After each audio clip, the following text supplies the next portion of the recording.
ஈன்றவன் வினை அவன் ஈன்றவனுக்கு வாழ்வாதாரமாகும். குரோதம், பழிவாங்கும் உணர்வு இவை விளையும் இன்னல்களுக்கு அஸ்திவாரமாகும்.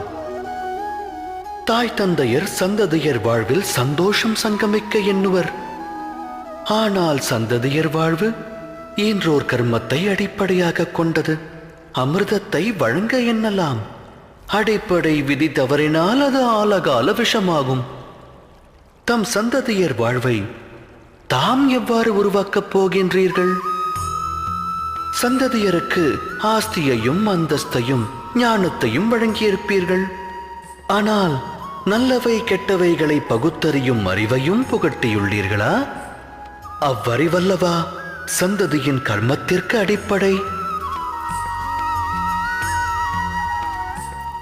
மானிடர் மானிடரோடும், சமுதாயம் சமுதாயத்தோடும், ராஜ்யம் ராஜ்யத்தோடும் போரிடுகிறது. இவை முன்னோர் வினைப்பயன் அல்லவா? குரோதம், மரணம், குருதிப்புணல் இவை அழிவை விதைக்கும் விதைகளாகும்.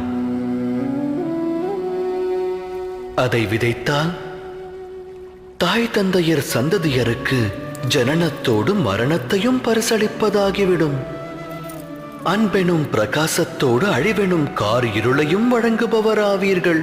வழங்கிய இருள் அவனது வாழ்வையும் பீடிக்குமேயானால் அவனது சந்ததியினருக்கும் அப்பரிசையே அவன் வழங்குவான் அல்லவா? அன்பா அழிவா? சிந்தித்து செயலாற்றுங்கள்.